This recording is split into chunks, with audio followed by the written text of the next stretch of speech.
It's good to be in the house of the Lord, and we have, as you heard, of course, I just read the passage.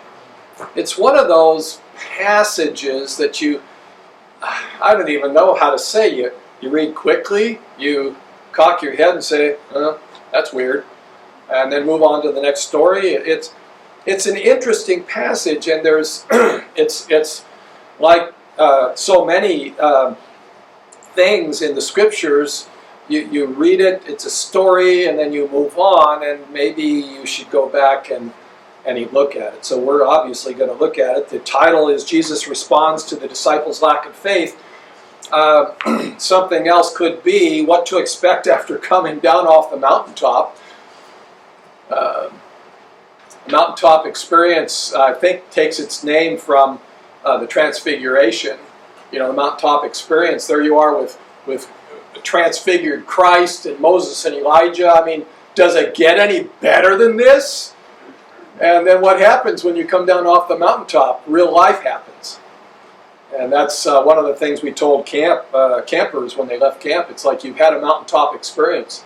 And when you get back, you're going to be tested and tempted. So just keep following Jesus. So that's where we're going today. I'm going to once again pray for my mouth, and then we're going to go. Father, this is your word, and this is the life of Jesus, your Son, our Savior, the coming King. And Lord, help us to walk with him today and to see him. Guide us and direct us for Christ's sake. Amen. And it came to pass.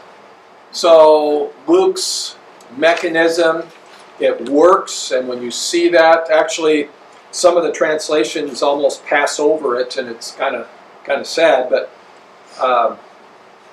the old New American Standard, that is the original, and it came about on the next day. The update doesn't have it. They dropped the it came to pass. So in that sense, I'm not impressed with the update, but anyway. And it came about on the next day. Now Luke is the only one of the three synoptists who tell us that it was the next day. Matthew and Mark simply say that when they came down off the mountain. So it kind of sounds like the transfiguration happened. They picked up their knapsacks and headed back the hill. But whatever happened on the Mount of Transfiguration, they spent the night. They were up on the mountain. And whether that was simply to contemplate or it was late in the day, there's no way of knowing. But they head down off the hill then the next day, and it's Jesus and, I was going to say Matthew, Mark, and Luke. It's like, no, Peter, James, and John. Peter, James, and John and Jesus were up on the hill. So if you can do the math, I have a hard time with that, but how many of the disciples are left down below with, I guess, the local rabble, with whoever shows up? Well, there was none. At this point, and these are three separate stories, the questioning of after the feeding of the 5,000, the questioning of the boys on who do you say that I am, that's one story. And then the transfiguration, that's another story. And then this one is another story. And yet, in Luke's way of thinking, as he unfolds the gospel, there he's making a point. And today we're going to see Jesus in a frustrated position. And we're going to understand why when we put these three together. He had been walking with the 12. They were alone. He had prayed, as we made a point of that, and then asked the guys the question. He forced them to articulate before him who he was in their minds. And as I've gone back over that concept since then, that was 2 weeks ago, I am convinced that you and I need to articulate who Jesus is. We cannot simply move forward in life with this innocuous good man, good doctor, good fellow. He's either God the Son of God, the Savior, the coming King, the crucified one, the Creator. He's all those things. Or in a sense, he's nothing. Might as well worship Buddha. So we, I believe, need to articulate who he is. Who do you say that I am? So Luke made a point. In fact, Matthew and Mark made a point. Who do you say that I am? Answer that. And then after that, Jesus allowed not all the boys, but only the three, the ones who will be the consistent witnesses throughout his ministry, where he calls just Peter, James, and John to come and watch, to come and be in the privacy of a particular event. And we have three of those recorded. And they got to see Jesus, the effulgence of Jesus' glory on earth in front of them, with affirmation that what they saw was indeed true because the Father spoke from out of the glory of the cloud that came down upon them, that enshrouded all of them, and they fell down on their faces. The powerful presentation of Jesus' glory exuding from himself. I do not believe, and I made a point of this last week, that it wasn't some outside force, God, bringing and putting the glory upon him, but that the veil of who he truly was pulled back in that moment, and the effulgence of his glory shone out, and he was 100% transfigured, even his clothes, not just his face. Powerful, powerful, and powerful. And we found from Luke that he explained, Luke explained to us that Moses and Elijah were having a discussion with Jesus on Jesus' exodus from this world, which included everything that was going to happen from this. I'm going to bring it down to about 6 months out. A lot's going to happen in these last 6 months. So the boys have been with Jesus now a minimum of 2 years and up to 2.5. And now it's all, in a sense, downhill, facing toward Jerusalem and all the gruesome stuff that's going to happen there. All the wonderful things, but also the horrible things. And all that stuff has been a foundation for this particular story, because there is a frustration here that we're going to see. Well, the first thing we see, it came to pass on the next day that they, having come down from the mountain, there met them a great multitude. I'm going to turn quickly, you can too if you want. Mark chapter 9 is the parallel passage in Mark. Mark chapter 9 verse 14 is the beginning of this. And this is what Mark shares with us. And when they came back to the disciples, so Mark doesn't tell us it's the next day, but it is, they saw a large crowd around them. So there's 9 disciples, they come back, and there's a large crowd around the 9. Now this is Mark telling us, and some scribes arguing with them.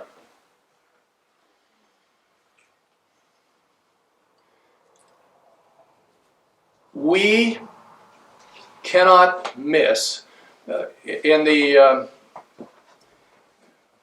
one of the previous administrations talked about bullying quite a bit. You know, bullying is so horrible. Like bullying is brand new. Bullying has always been there.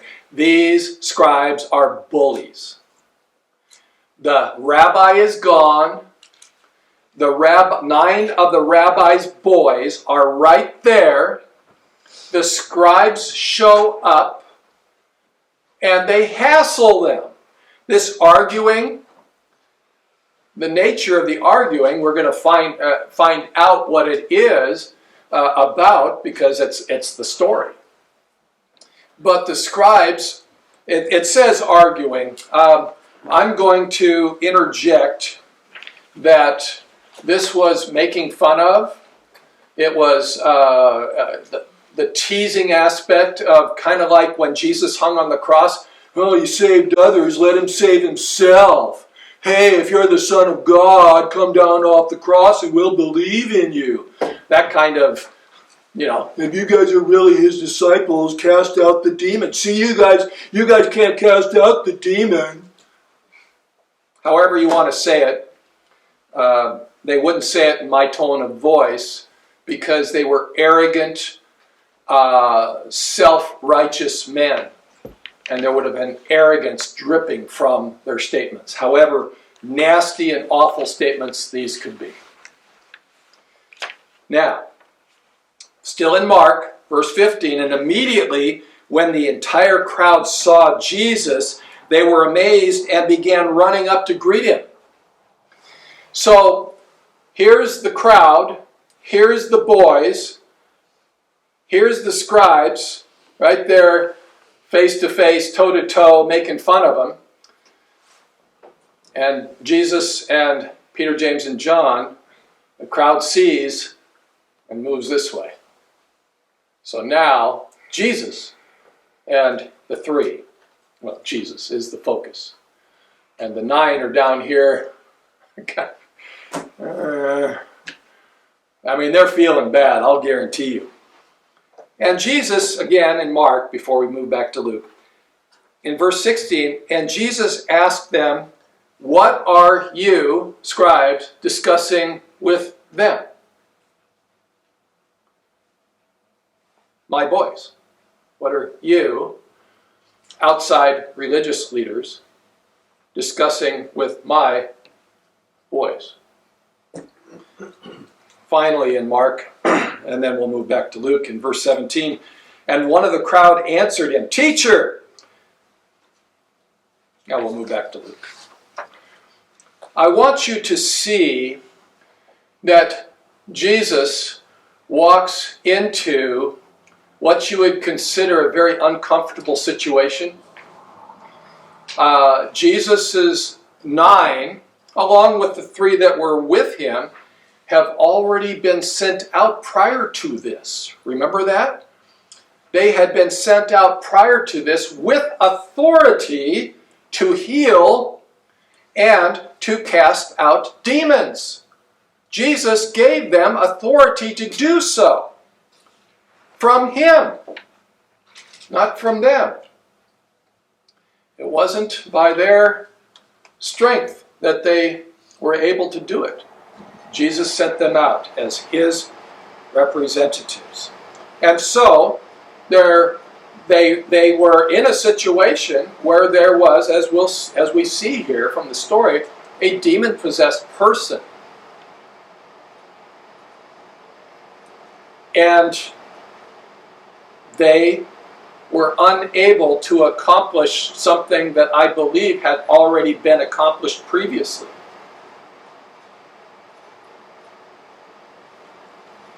So, we get back to our Luke story. We finished verse 37, which was the setup, with Mark's picture with the scribes there and the discussion, the belittling of Jesus's identified followers. We now pick up with the man in verse 38. Behold, a man from the multitude shouted out, saying, Teacher, I beg you to look at my son, for he is my only begotten. It reads different in the English, but that's what it says. Only begotten, we know that from John 3:16. For God so loved the world that he gave his what? Only begotten, his monogenos. Only begotten, when we find it relating to people like us, like him, like the religious leader, the elder of the city whose daughter, Jairus, his daughter had died. She was his only begotten. It's the only child they have. We don't know where the mother is. Don't know if there's a mother. But that doesn't matter at this point. We have the Father, and we have his Son, and he is asking for Jesus to look upon his Son. And the concept of that isn't just to, hey, did you meet my son? Yeah, that's him over there. No, it's to look upon with compassion. It's to look upon with hopefully some favor in this situation, because the situation is unfolded for us and it is horrible. Verse 39. And the man himself uses the word behold. I mean, we see that Luke uses that as a tool to really draw attention to this. There's certain things people will say. One of the things that I say from time to time, if you get nothing else out of the sermon, get this. That's, in a sense, that's like behold. Okay? And behold, a spirit takes him, and suddenly he shrieks. I'm reading from Lenski. And it convulses him with foaming, and with difficulty it withdraws from him, bruising him. Now, in here, there's some words that have, in a sense, two meanings. The word bruising, for example, is I translated it as one of the words debilitating him. It's to break the power of anyone, to deprive them of strength. It debilitates them. So when the demon comes, all of a sudden, my son, who would just be, everybody else's little boy, playing with his toys. All of a sudden he shrieks and he's not himself. All of a sudden he's thrashing around, foaming at the mouth. We find from, I think it's Matthew, maybe Matthew and Mark, that he's mute. The boy can't speak. I mean, he can scream, but he can't talk.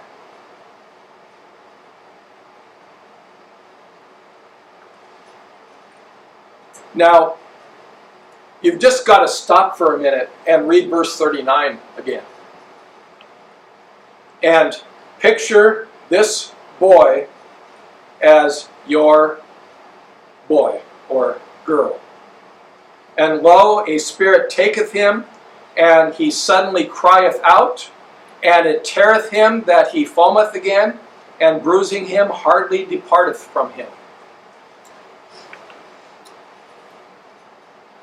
Now, our daughter, and we shared this recently, our daughter had 2 surgeries by the time she was 6 weeks old. So at 2 weeks old, she had a surgery, and then got the bad news that he cut through some cells. And so at 6 weeks, he went back in, and I told you that he said about an hour, and 2 hours later, I gave her up. I said, she's yours. She's gone. And after I gave her up, he walks in and says, she's good. She's good to go. And so we had our daughter. We still have our daughter. But as a result of those surgeries, she developed asthma. And Kathy and I haven't discussed this, and I don't even know if she even knew that I knew, because husbands are sometimes oblivious to certain things. But I remember one night when her asthma was really bad, and it was just torturous to hear her try to breathe. And I went into her room, and she could barely breathe. And I'm praying for her, and I'm weeping. Just praying for my daughter to be able to breathe.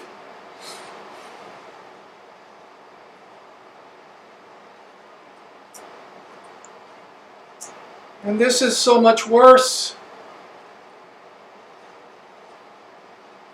The child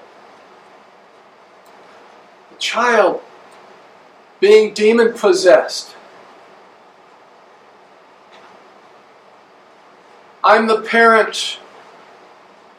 I can't even stand to hear my daughter having a difficult time breathing, and here this man watches his son convulsed on the ground, unable to speak, foaming at the mouth. And then when the demon departs, the child is left beaten, debilitated, unable to move. And I'm the father. Help me!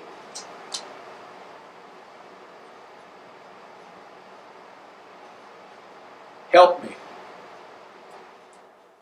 And so, the man, in verse 40, and I begged of your disciples to cast it out, and they were unable. I begged your disciples to cast it out, and they were not able to do it.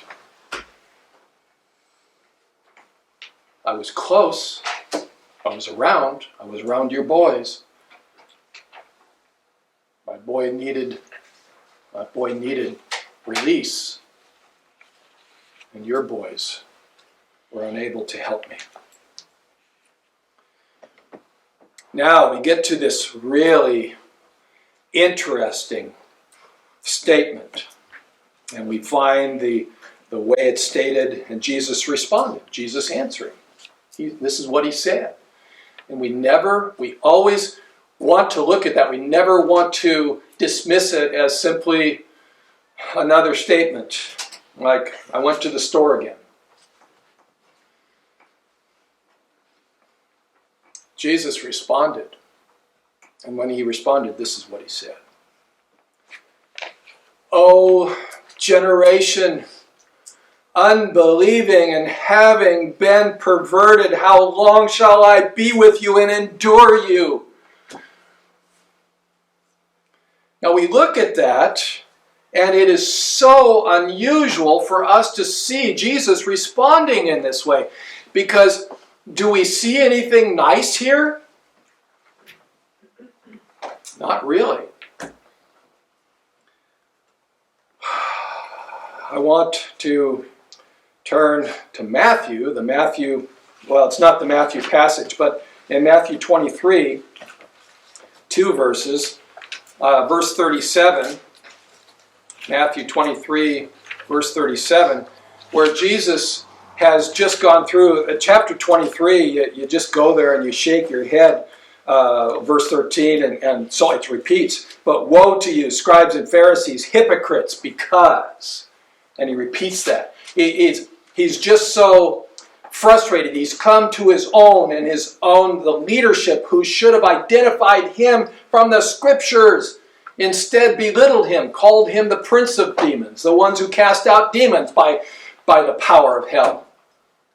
And he calls them out there.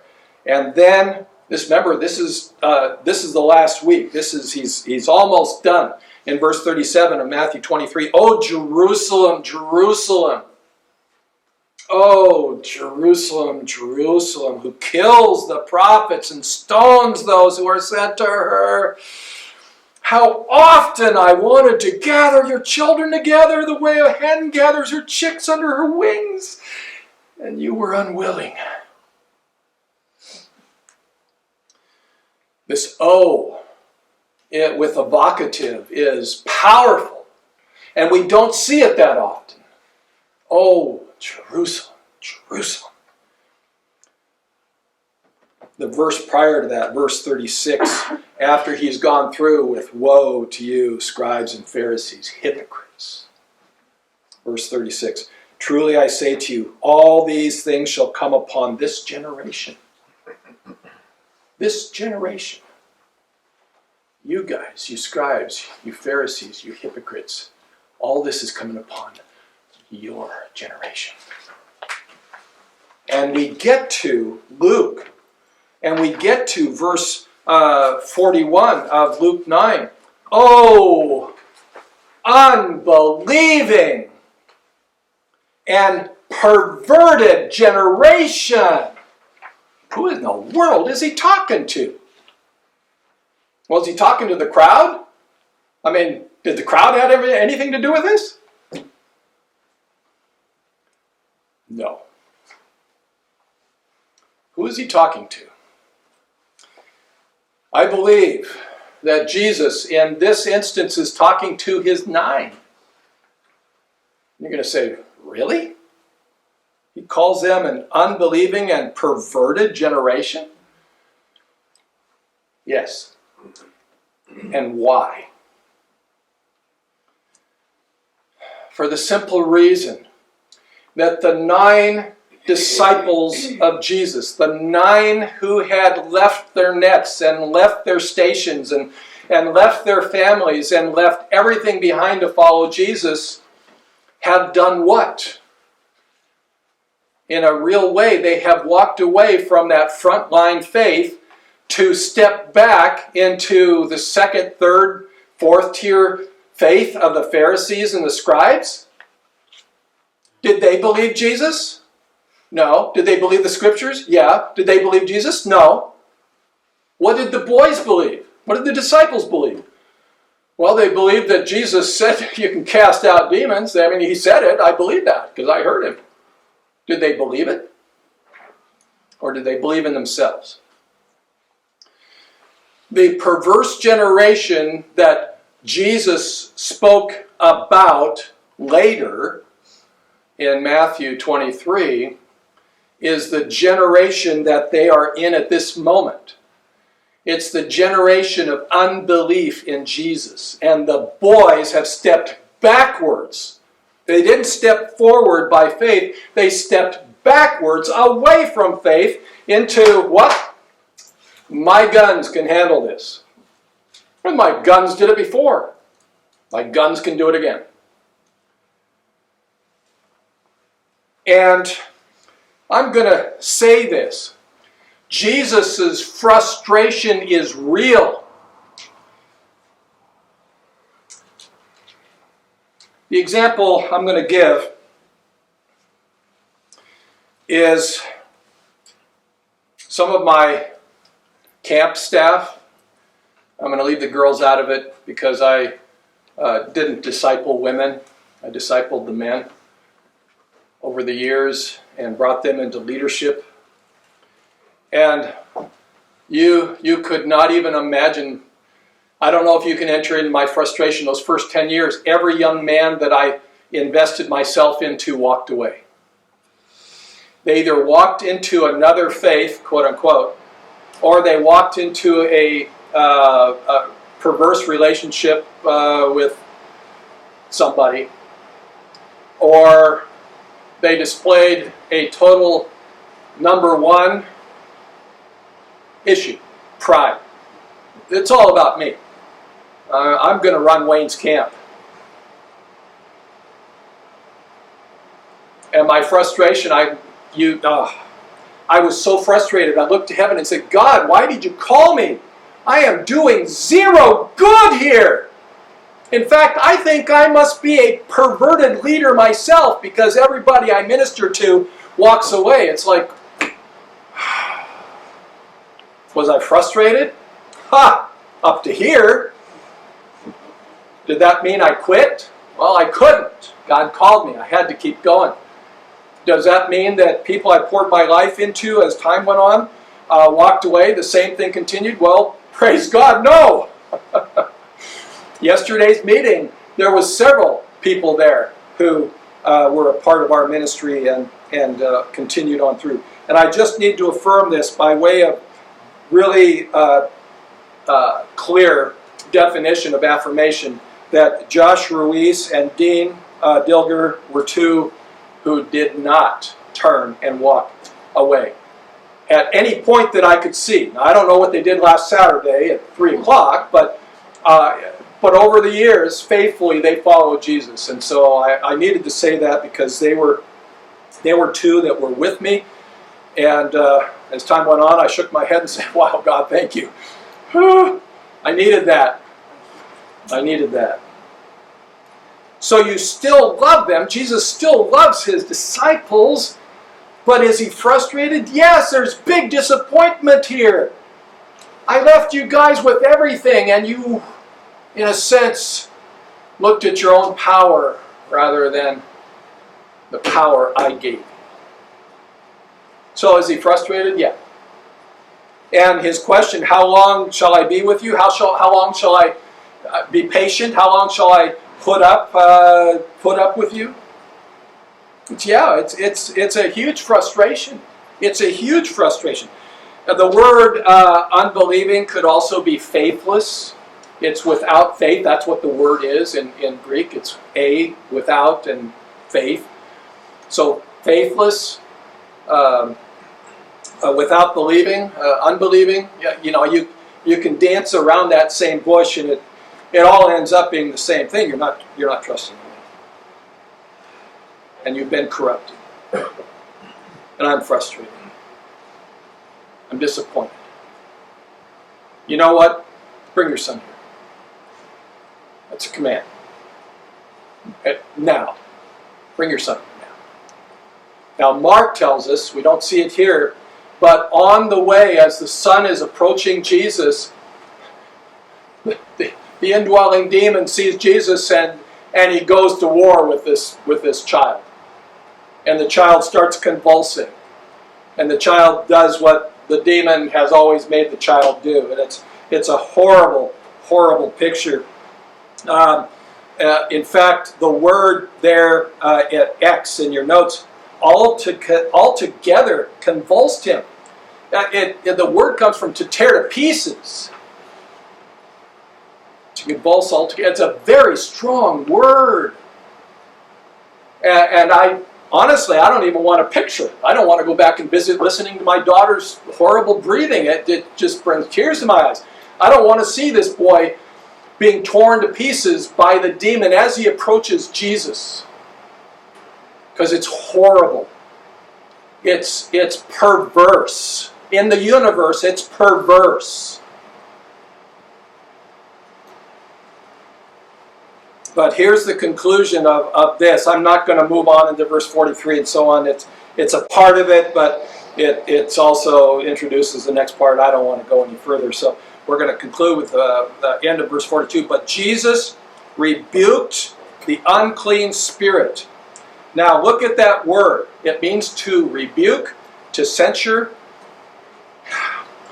We saw that word very recently. We saw that word when Jesus told his disciples, do not tell anyone, this is all 12, do not tell anyone that I am the Messiah. Do not. And that's what this word is. It's very strong. And he told them that for a reason. I'm not going to go back and visit that. But he rebuked the demon. The demon could not help but obey.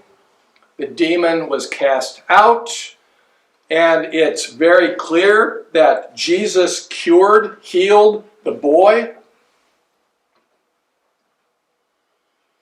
The boy was whole. And I'm going to go so far, and that's just me because it doesn't say. When it says cure, that it's healed. He healed him. But I'm going to say even that this boy had no scars, no bruises. I don't know that. It's my opinion. It's probably worth nothing. But there's something beautiful here that I want to connect with something we've seen before. What did Jesus do? He gave him back to his Father. Where have we seen that before? In Luke 7, verse 15. Remember the town of Nain, the place that nobody can find? They don't know exactly where it is because it's nothing, and we wouldn't even know it if it wasn't for the story. The boy was dead, the young man was dead, and his mother was weeping. And Jesus told her to stop weeping, told the young man to get up. And then when he did, it literally says, and Jesus gave him back to his mother. We don't want to miss either of those. We know what the scriptures say. Children are a heritage from the Lord, and we're so grateful. Our society today apparently hates children. And I don't want to begin a rant on anything regarding that, but Jesus, you have to be so careful with what you do with the children. And a demon from hell was torturing this child, and the father was tortured. He was helpless. Jesus was the only one, and he took care of business. And then as a gift, he gave his child back to his father. And I guess in a sense I don't even know what that would be like, because we still have our daughter, and she still has breathing problems, but she lives a fairly normal life. But now this boy can go play with his toys, and the dad doesn't have to hear a screech and come running, unless it's a screech of delight. So we look at this. Jesus responds to the disciples' lack of faith. It's a frustration and a disappointment. What does God do when he looks down upon you? Does he see you looking back at him? Does he find your heart of faith looking for him? Does he find you anticipating in your moments of frustration and disappointment and loss, looking to him for the answers and for help and for comfort and for wisdom? I'm going to say this because the other quote-unquote title was What to Expect After Coming Down Off the Mountaintop. You realize that after church, which I consider a mountaintop experience each week, because I get to be with God's people and I get to be in his word and I get to do what God gave me to do, to teach to his word, and I'm up to here. I'm full. But when we go home, the testing, the temptation, the things that happen, that Satan would love to go like this and rob our joy with little things like, yeah, you know what? Lidbeck didn't say hi to you the way you like to be said hi to, did he? Maybe you shouldn't go back to church next week. So the mountaintop experience, we always look because somebody on the other side of the mountain doesn't want you to be enjoying Jesus. So go with God. Realize that Satan doesn't want you to succeed. Satan doesn't want you to hear. Satan doesn't want you to believe. He wants you to question everything. If you have questions, question God directly. And believe me, he's a gracious and loving, merciful God, and he has the answers. And he loves to share those with you. Father, there's so much in your word that we miss, and this isn't just another story about a demon-possessed person being released by Jesus. This actually cuts, and it cuts us deeply, because we are often included in Jesus' statement regarding a faithless and perverse generation. God, please let us not be counted that way, but instead may we be counted as those who are faithful to the end. And when you come back, you will find us facing you and desiring you and loving you and looking forward to seeing you. We're going to need strength to do that this week, Lord. So give us what we need to follow you closely for Christ's sake. Amen.